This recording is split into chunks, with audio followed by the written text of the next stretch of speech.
Hey, everybody, welcome to the Player Driven Podcast. This is what you're about to listen to on today's episode.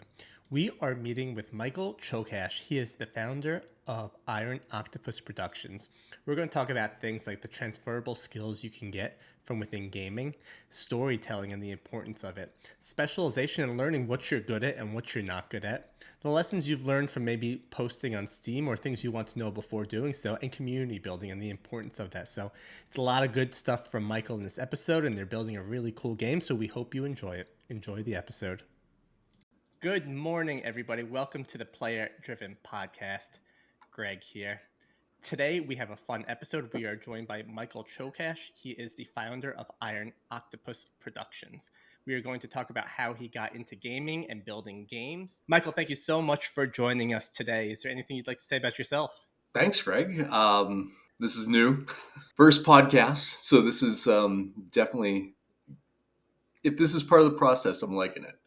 Good. This is going to be trial by fire. We're going to put you on the hot seat here and really make you sweat it out. Oh, thanks. Yeah, I loved your background. We had a pre-call and looking now, right? You're a children's book author. You do indie game development. You've created worlds. You've done things like scientific journals and technical oil field manuals. And I'm curious on how all that brings you back to creating video games. Well, as far as the manuals and that part of it, I used to be in the oil field. And I was a supervisor for an oil spill company. That means that if there was an oil spill on a lake, on a river, I'd be out there and I'd be supervising crews and helping with the coordination and logistics and all that good stuff. Are there skills that you are utilizing today when you're creating video games that tap into that side of, hey, I was designing these manuals, I was doing this stuff, or managing? Like, are there any best practices that have stuck with you, even if they may have altered a little bit? Yeah, actually, managing crews, managing people, being able to look at a bigger problem and find smaller solutions in order to solve that problem. Break it down to smaller bite-sized bits so the big problem isn't overwhelming, and go in there and kind of chip away at it until everything's done, completed. In the case of the oil spill stuff, cleaned up. Or making sure that the project from A to B is complete, you have it documented so you understand the process, the flow, and make sure that Mhm. everything is, again, wrapped up at the end of the day. Is that right? Yeah, going in there and doing the war room, figuring out what you need, your logistics, how you're going to coordinate each crew, where they're going to go, and looking at big maps. That's a big thing too. It's really interesting looking at when we war roomed and we had the overview maps of everything, and we knew where all the control points were for where the oil flow was going to go. It's not that different than looking down and creating a world map and figuring out, okay, this is where you need to be to solve this problem. This is where you need to be to solve this problem. So it was a video game strategy thing whenever there was a spell. Interesting. I want to dig into this a little bit more, but maybe for our audience who's listening, right? Mm-hmm. Iron Octopus Productions has created their first game, The Broken Ceiling. Can you Yes. give us kind of the elevator pitch on what is The Broken Ceiling? The broken ceiling is all about a little rabbit who is compelled to dig deeper and deeper, and finally digs too deep and falls through the ceiling of this cavern and ends up being the pawn, the key to a cosmic prison that holds prisoners from those who oppose this cosmic entity. And the idea is the character goes through this separated dimension. You're in the same place but a different place, and you have to go through and you are the key. Your destiny is to be the key. But at the same time, your destiny is not to be the key because it's a prison, and the idea is how do you punish gods who are immortal? Either you can say, well, you're going to be here for 60,000 years, and they're like, oh yeah, okay, we're going to just nap, whatever. Or you can say that there's a chance that somebody could release you. If they do, they do. If they don't, they don't. So there's always that, could it be today? Could it be today? Could it be today? So there's no set timeline on their imprisonment. So you being there is chance. So, what I like about the first of all, the story sounds like it's an awesome story, and I'm curious, as someone that was writing manuals and children's books, how did this idea come to be? And for our listeners, can you kind of go into the time frame that it took you to build this out? Oh, geez. Well, let's work how it came to be.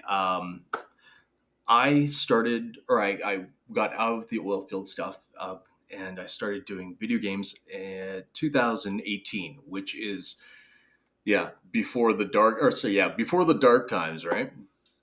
Um, I decided that I wanted to do what I really wanted to do, which was build video games. But how do you build video games? Uh, you need something. For me, I need something tangible in front of me. I need to be able to show people this is what I can do. And I had done the manuals and stuff, so I had some examples of what I could do. But I wanted to be able to go and meet somebody face to face. And I prefer face to face. I mean, emails are one thing, and yeah, I like to go and meet people and sit down and have a good conversation with them, but I also wanted something with me that I could hand over and go, this is what I can do. So I had some stories from years back. My friend Christina Thornton and myself, when we met in Taiwan, came up with these characters, and they were just kind of anguishing. They wanted some sort of release, and these books were a great way of both bringing those characters to life and me having some sort of tangible thing that I can hand over to people and go, yeah, this is what I do. So that's the first part. That's how the the kids book stuff got into place, and how that was the catalyst for now getting into jobs for video games. I now had stuff, and then that actually worked. It worked great. I went to indie game dev meetings in Edmonton here, and I was like, "Yeah, this is what I can do." And from there, it was like, "Oh, well, we need somebody to do this. We need somebody to do this." And then I met up with some friends. Their company is Only by Midnight, and they're like, yeah, we got tons of stuff, and we're developing this new game, and we're doing a prototype, so do you want to do drawings for it? And I'm like, yeah, let's hit the ground running. This is great. So, did you start with graphic design or kind of design in the game itself? For the game itself, let me see. Years have gone by since I started, so this was last November, and so meeting all these people, fantastic. And I met Matt Friedman, who was starting his own school. And Matt's like ambitious about starting the stuff. He wants to train people the right way in order to get into games. That you'll say that I want to get it, do it the right way, and he needs some alpha testers. And I was doing illustration for games at the time, and I always had in the back of my head that I wanted to start the games. That was, or get into games, build games, not just do the illustration. So the timing was perfect. I was an alpha tester for his class, and part of the class was let's build a video game. And for him, it was, well, we're just going to do this little project, and by the end, you can say that you've had some experience building something. And I got about a month and a half into it, and just casually. This was maybe 10 hours a week, and I was like, "No, I'm going to build something out of this." So I said, your class had the schedule, but I want to actually dig deeper, and so I spent about 6 months developing it. And then I hired a programmer, Blair Ludwig, and for the next 2.5 months, we hammered this thing out. So, all in all, putting all the hours together, probably about 6.5, maybe 7 months for me, mixed in with 2 months with Blair. So, we'll call it 9 months, right? So, 9 months from concept of the game to building of the game, completion Well, of the there was game. overlap there, so yeah, Yeah. let's say, yeah, 9 months, sure, Wow. why Well, not? if you looked at yourself 10 years back and said, "I'm going to create a game, it's going to take less than a year," would you believe yourself? Probably not. No, there's there's always oh, it's the 4 year development cycle, it's the 3 year development cycle. Um, if somebody builds something in 3 months, then you kind of look at it and kind of go, well, hey, that's awesome. Thanks for the 8 minutes of gameplay, and those are awesome blocks. How you had the design skills, obviously, going back to the manual creation and kind of looking at the lay of the land. But how do you? I mean, you said you kind of took a boot camp, but how did you teach yourself the coding side of it, or was that Coding all through side, the programmer? no, no, no, no, no. I'm not a programmer by any means. I can stumble my way through Unity, and I can do some animations and that sort of stuff. I want to stick with where my strengths are. And there's these people who can go out there and they can do a million things at once, and I that confuses me. I envy the hell out of that, but it confuses me how they are able to do so many things and have it turn out so well. Myself, I like to ground myself. Well, if I'm going to produce it and I'm going to write it and I'm going to plot it and I'm going to do level design and I'm going to do character design, environmental design, and then I have to drop something. So there are. Why am I going to learn how to program badly when there's so many people who program are just excellent at programming? Yeah, you're speaking my language. I agree with you. I can't program for the life of me, and luckily, with the beauty of ChatGPT, I could kind of get along a little bit in just testing stuff. But I realize that there's people that do this for a living out there. And Mm, why am I going to compete with that when your strengths are better off in places where you are strong, right? It's all about mm, hiring good people around you to yep, make sure that they can lead and put the load on their back to make sure that they are getting their project to completion. absolutely. That 9 months of development time for this would have been 8 years, 6 months, 4 days, and three, I don't know, mental breakdowns later. Yeah, I'm with you, right? And the perfectionist in me would keep going back and back and back and back. And perfection is the enemy of the good.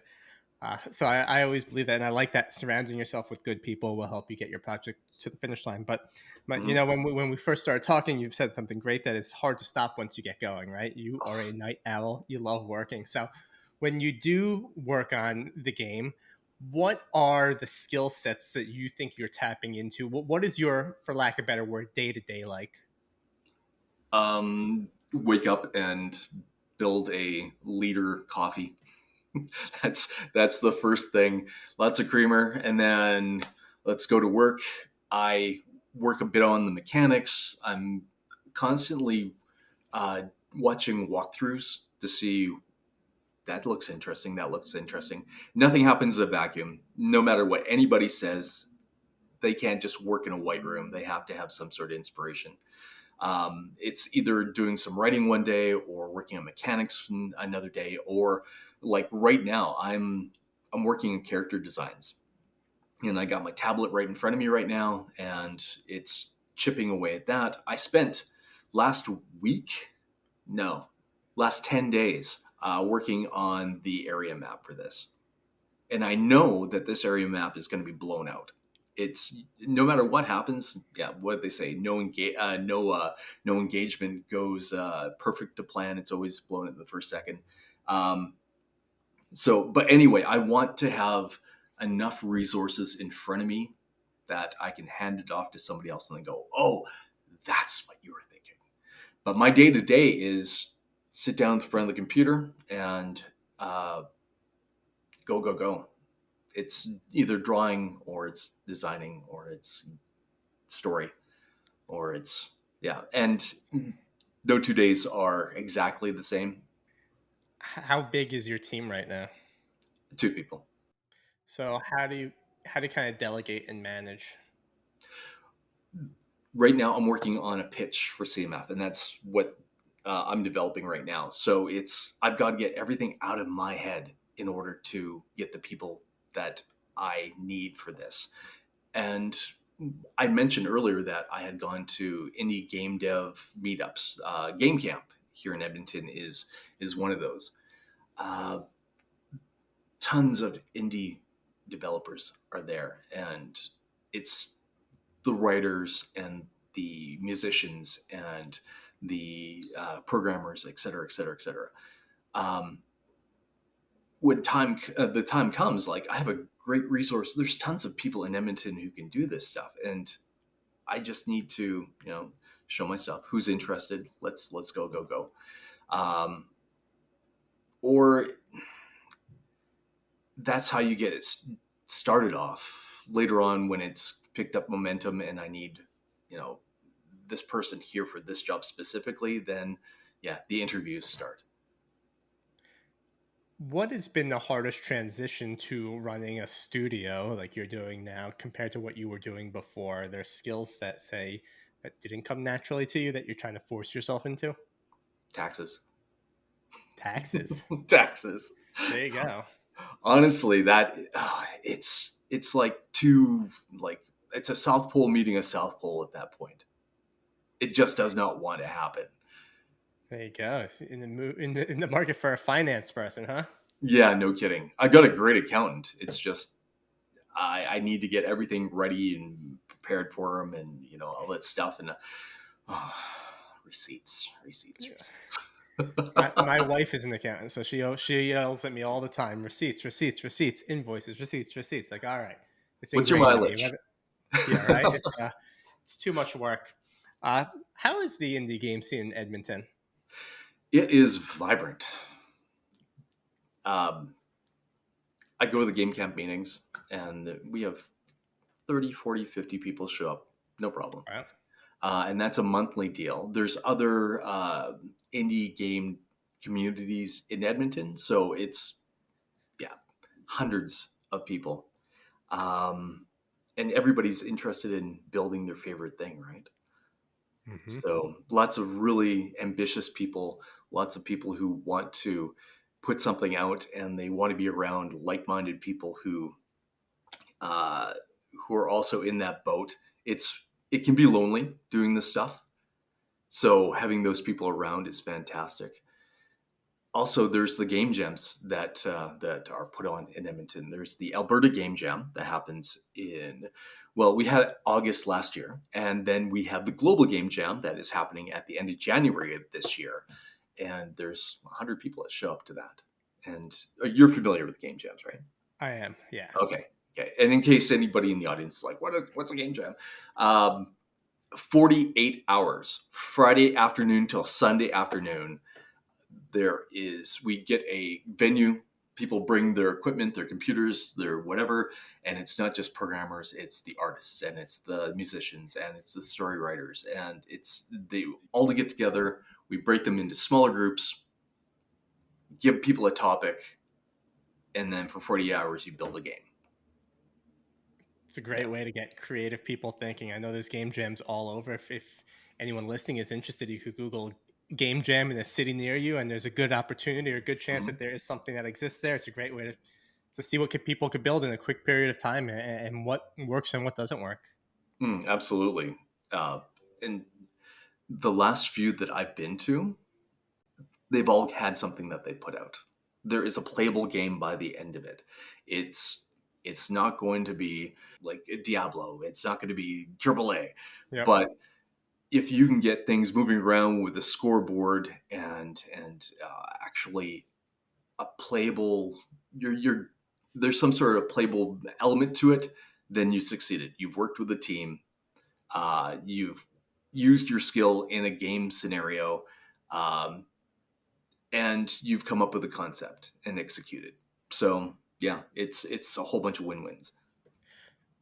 Taking a step back, when you first got into gaming or when you were thinking about it, you said you always wanted to be in it. So were you a gamer growing up?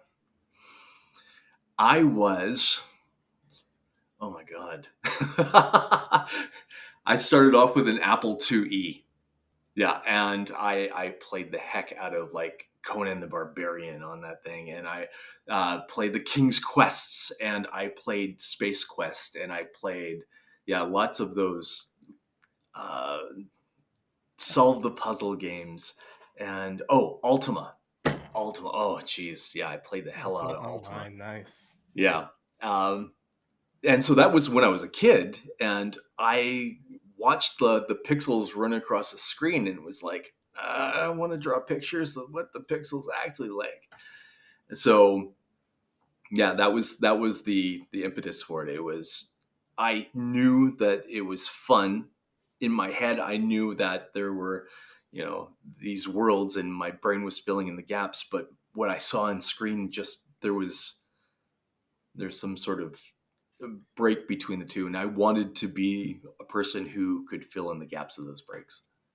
I mean, you just unlocked a core memory here of like those. I think it was Sierra or Sierra Online games that like made Hmm. King's Quest and all these point and click adventure games. I remember going to my friend Matt's house and playing those, and I feel like that was like just a core childhood memory that I used to just love it. And I mean, I would still play those games around today if they're still available.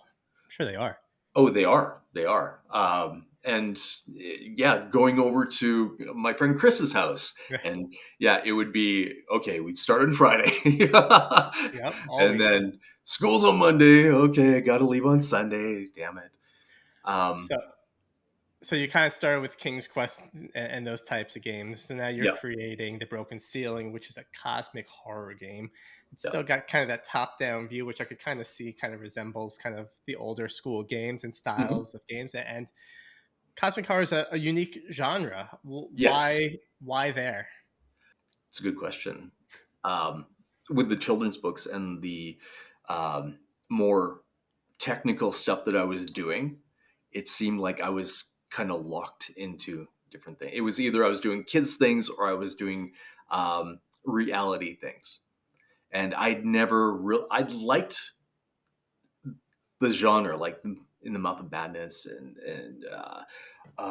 Event Horizon. I loved Event Horizon. Oh, yeah. If you're going to mess around with cosmic stuff and the unknown, there you go, right? Um, the I'm into horror movies, but it's not really, they don't really scare me, but I find it intriguing how things uh, can scare other people or scare people where it's like the unknown is always scary. You can have somebody with a knife. Ooh, they got a knife. Ooh, but then when you have the unknown and you have something that's way bigger than you, and you feel like you're a grain of sand, uh, then you know that you've tapped into something primal.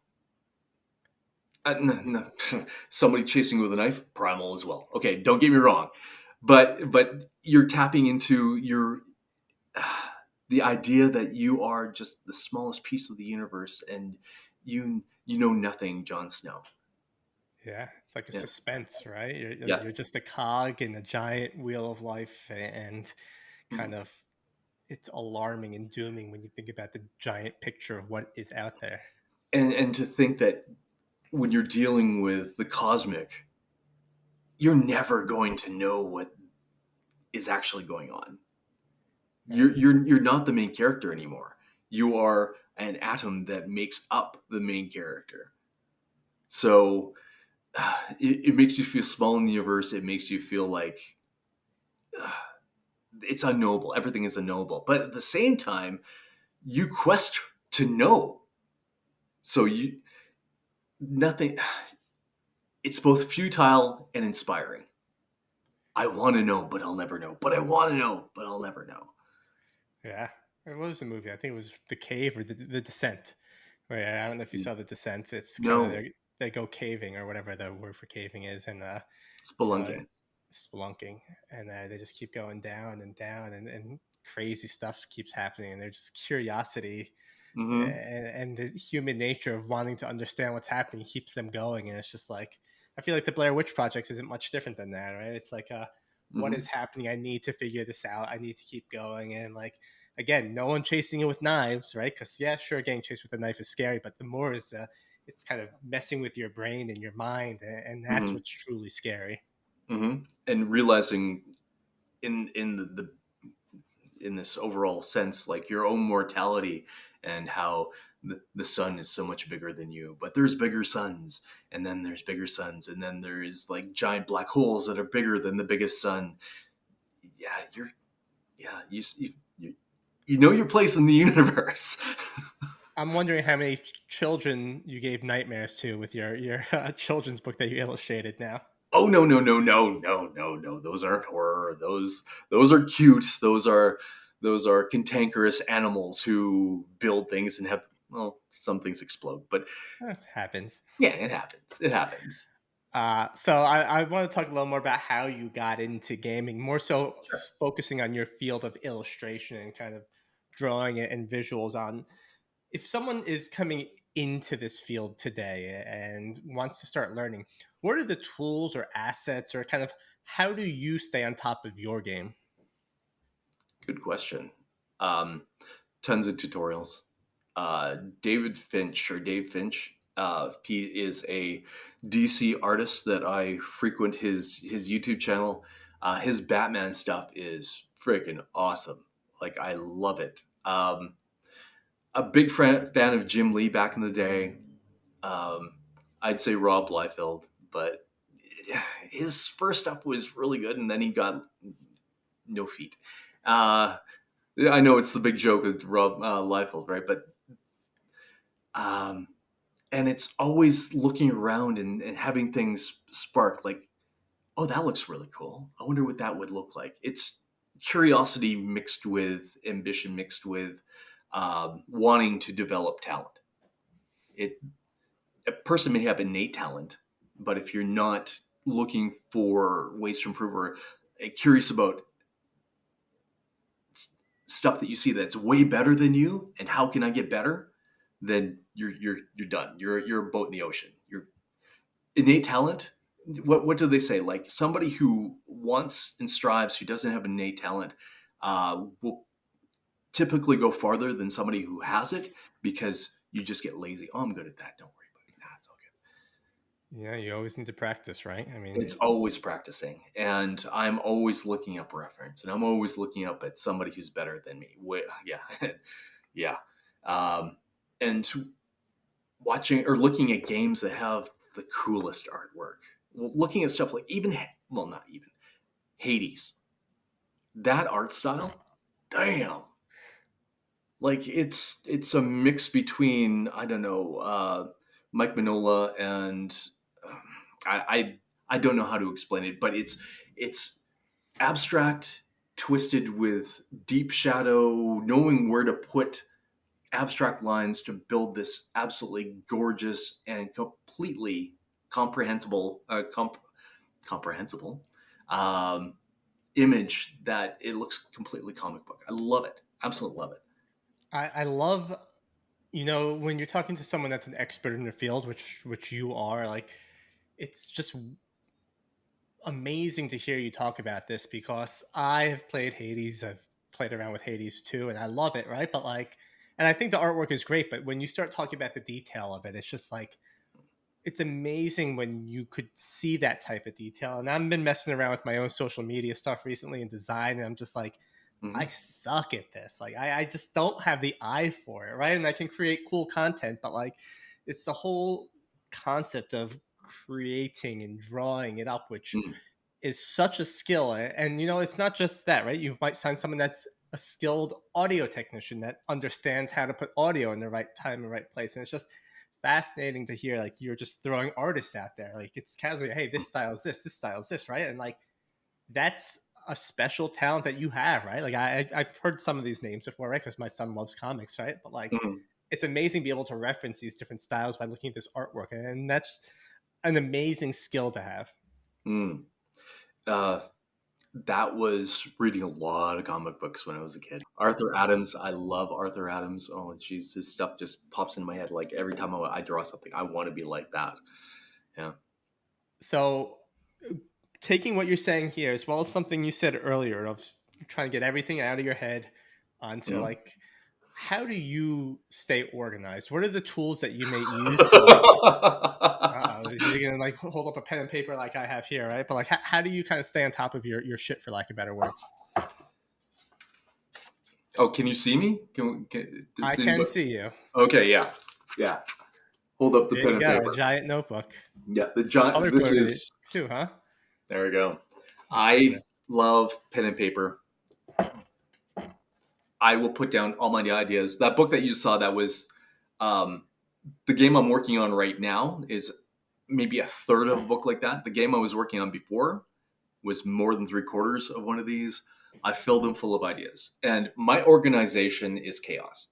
So when it comes to coming up with a concept and developing what the game is, I don't sit and have like the British novel on this day of Lord 1791, blah blah blah, and organized thoughts. There's no letter to the king here.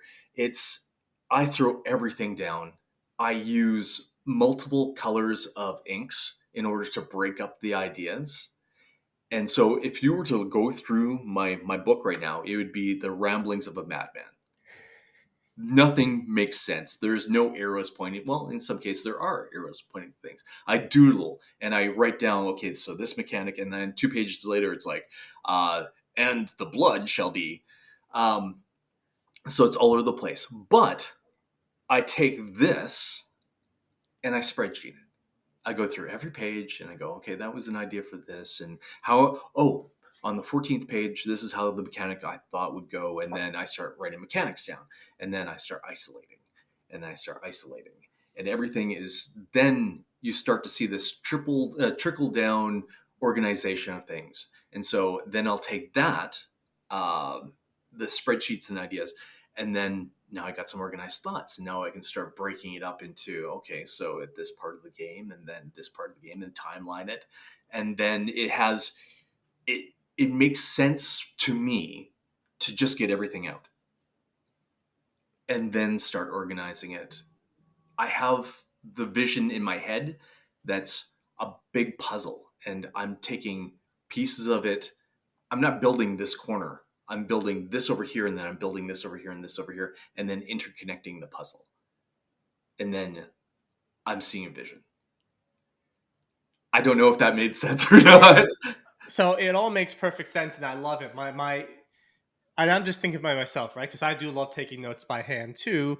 What I noticed though for myself is like I don't put enough notes back onto my computer to share it with people, right? And it's just like, Mm, all right, well, it's good that I have a notebook full of stuff here, but if it's not going to make it to the screen where I can send it to my producer or my mhm. programmer, right? Like, I don't know. Like, have you messed with any of those like notepads that can upload directly online? Oh, what are the? Yeah, I know the ones you're talking about, the Yeah. e-paper ones, and um, actually, that's a really good idea. It's not that. I feel like it's not there yet. I feel like it's getting there. I always just want to be able to take notes and hit a button and it translates it to a text that I could read because mine looks like chicken scratch. Oh, And it's just like, I don't know. you, you may have put me in a direction. Yeah, Greg. I'm I, sorry I'm, for making you I, spend no, money. yeah, it makes sense. My workflow is going to improve, but um, part of it is having that gestation time too. Hmm. Like I don't put anything down the computer until like I have a critical mass of stuff, whether it be 50 pages or 100 pages of notes or whatever. But it also lets me have a chance to go through the notes and go, that idea connects with that idea, and then write down the next idea. So it's my organization is in that form. But when it gets to actually um, sending it over to Blair, the person who does my programming, no, it's got to be this is the way it is, and not for like I'm directing every single aspect. I want him to be have his freedom in like how this is going to be programmed, but I want a clear idea of what the vision is going to be, and so we're both on the same track.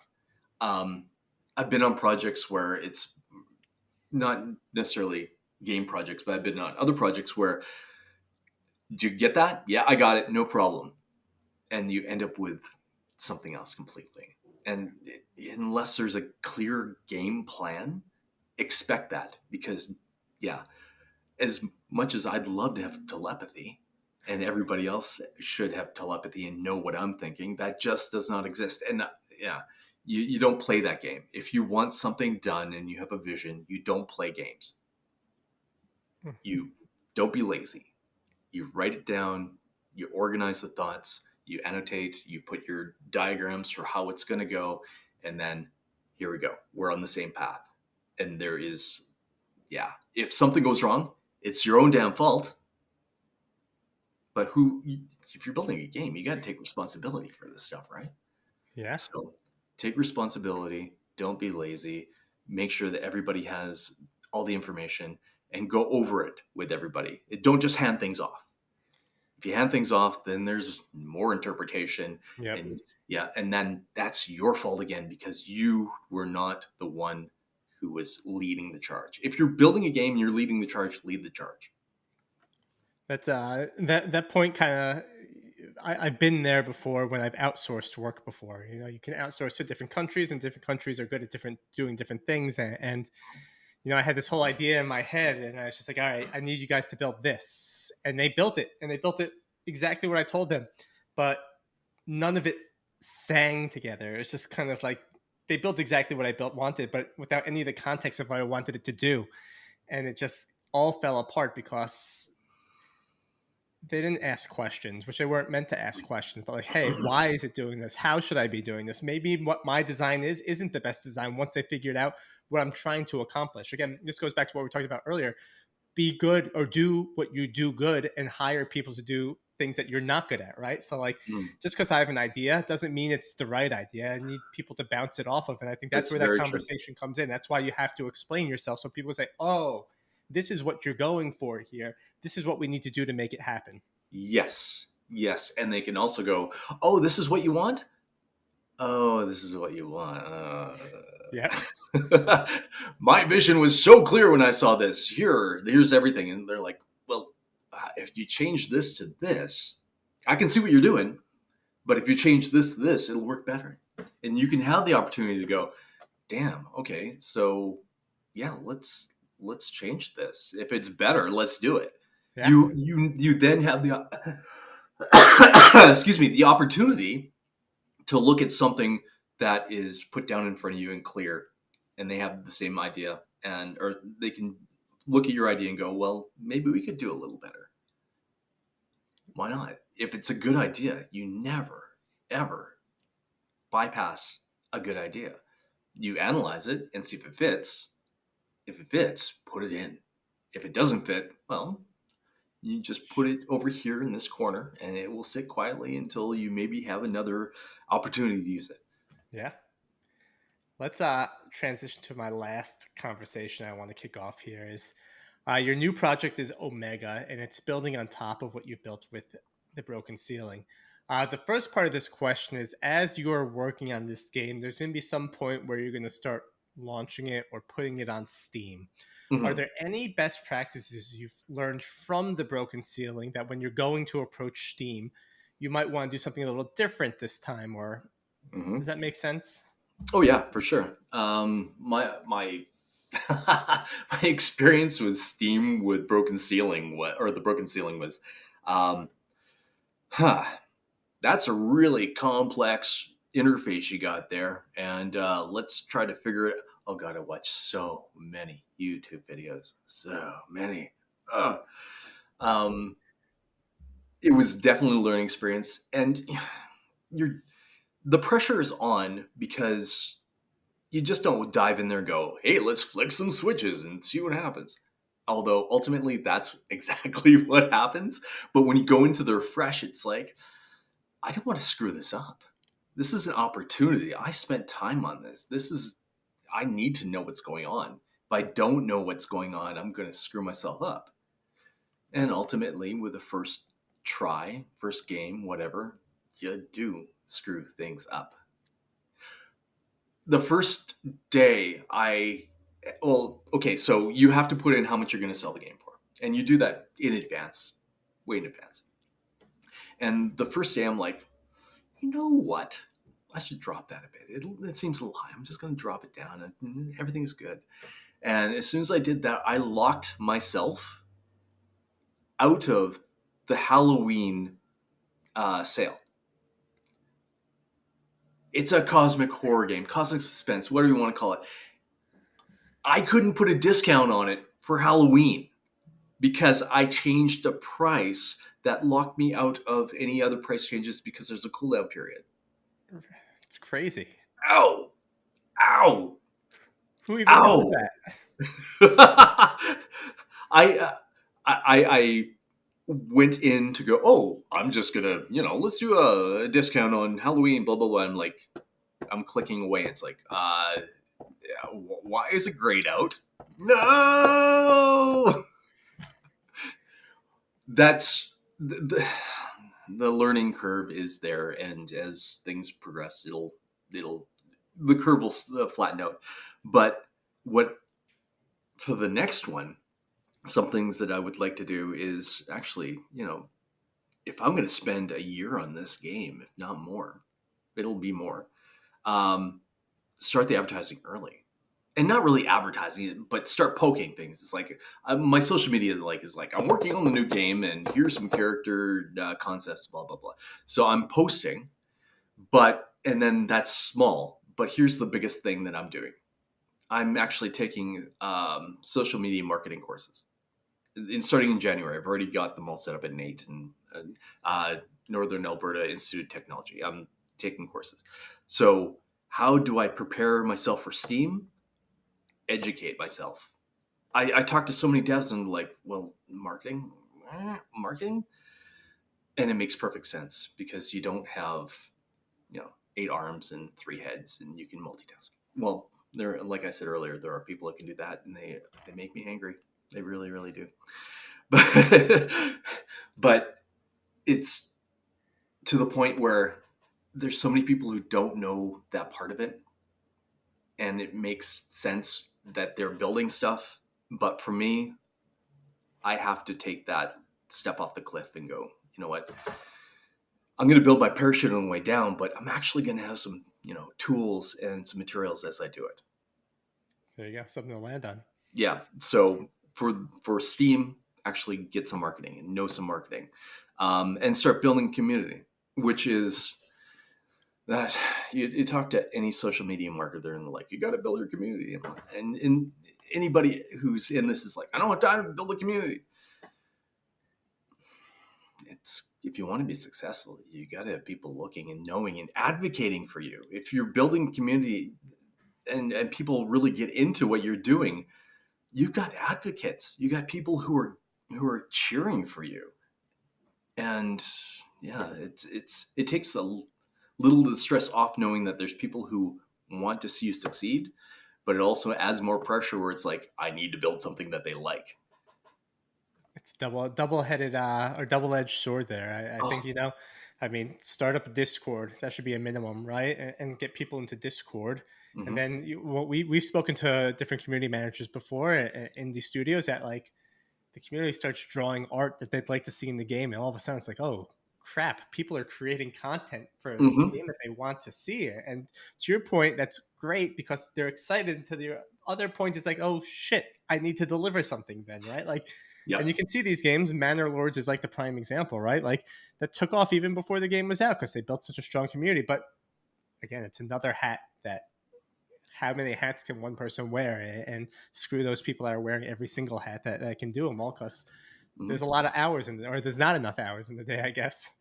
There really aren't, and that goes to our the earlier hook about the burning the midnight oil and being a night owl. And it's not just being a night owl. It's you got to get stuff done.